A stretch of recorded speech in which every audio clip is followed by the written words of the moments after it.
नमस्कार, मैं विकास सिंह और आप देख रहे हैं एक न्यूज 24।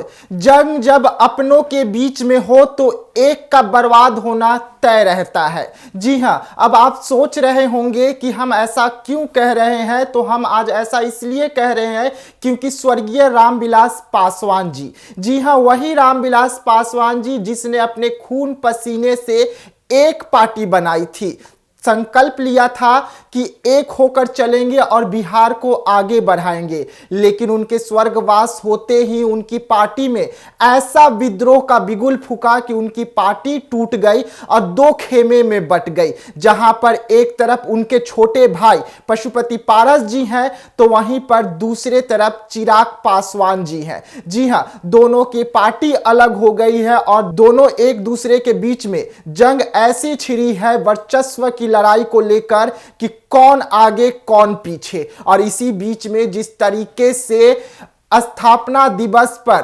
पशुपति पारस हाजीपुर में एक भव्य आयोजन किए थे, एक भव्य कार्यक्रम किए थे जो काफी ज्यादा सफल भी रहा, लेकिन अब इसी बीच में खबर निकलकर सामने आई चिराग पासवान के द्वारा कि वो 16 जनवरी को हाजीपुर में एक बहुत बड़ा कार्यक्रम करने वाले हैं। जन सैलाब आने वाली है हाजीपुर में, जिसको लेकर तैयारी भी जोरों पर है और कुछ तस्वीर भी निकलकर सामने आ रही है। राजू तिवारी चिराग पासवान के काफी करीबी माने जाते हैं। राजू तिवारी हाजीपुर के कार्यक्रम पर नजर बना के रखे हुए हैं और 16 प्रखंडों के लिए दर्जनों भर गाड़ियों को हरी झंडी दिखाकर रवाना किया गया। आप तस्वीर देख रहे हैं कि किस तरीके से हरी झंडी दिखाई जा रही है। 16 प्रखंडों में प्रचार चल रहा है ताकि 16 तारीख को हाजीपुर में जन सैलाब उभर कर आ सके और ये जन सैलाब दिखाना है पशुपति पारस जी को।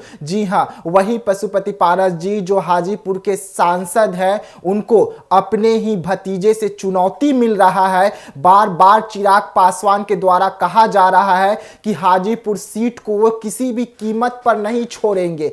ऐसे में बीजेपी के लिए भी टेंशन बढ़ती जा रही है क्योंकि चाचा भतीजा की जो लड़ाई है वो सड़कों पर आ चुकी है, वर्चस्व की लड़ाई है और हाजीपुर की जो जनता है, जो रामविलास पासवान से अब भी प्यार करते हैं, रामविलास पासवान की पार्टी को अब भी सपोर्ट करते हैं, वो कंफ्यूज है कि वो जाए तो जाए किस तरफ, या उनके बेटे को सपोर्ट करे और या उनके भाई को। अब इस बीच में जिस तरीके से चिराग पासवान का हाजीपुर में आना जाना काफी ज्यादा बढ़ गया है और 16 तारीख को जो भव्य आयोजन हो रहा है उसको लेकर भव्य तैयारी जो है वो अब शुरू हो गई है। आपको हम तस्वीर दिखा रहे हैं, देखिए कि किस तरीके से जो उनके कार्यकर्ता हैं एक एक घर पहुंच रहे हैं, घरों में जाकर महिलाओं से मिल रहे हैं, परिवार से मिल रहे हैं और चिराग पासवान के लिए वोट मांगने की तैयारी में लगे हुए हैं। बताया जा रहा है कि हाजीपुर से चिराग पासवान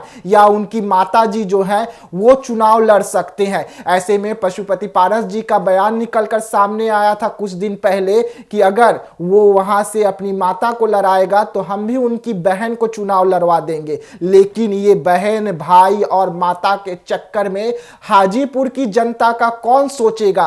क्या चिराग पासवान जमुई को छोड़कर हाजीपुर आएंगे और जमुई को छोड़कर चिराग पासवान हाजीपुर आएंगे तो क्या उनके लिए इतनी आसानी से बीजेपी मान जाएगी? और क्या बीजेपी जो है वो चिराग पासवान को हाजीपुर से टिकट दे देगी और पशुपति पारस को वहां से हटा देगी? क्या ये इतना आसान है? क्योंकि चाचा भतीजा की जो लड़ाई है, ये लड़ाई का रुख और मोड़ क्या होगा ये तो वही जाने। लेकिन जिस तरीके से इस वक्त बिहार में सीट शेयरिंग को लेकर मामला गर्म है, उसी बीच में ये एनडीए में उठा पटक बहुत कुछ बताता है कि चाचा भतीजा की लड़ाई में किस तरीके से एनडीए और बीजेपी पिसती हुई नजर आ रही है। और ये टेंशन मोदी जी के लिए भी है क्योंकि चिराग पासवान मोदी जी के हनुमान माने जाते हैं, तो वहीं पर पशुपति पारस खासम खास खास माने जाते हैं। अब मोदी जी क्या करने वाले हैं ये तो मोदी ही जाने, और दोनों को किस तरीके से शांत करेंगे, किसे हाजीपुर सीट देंगे,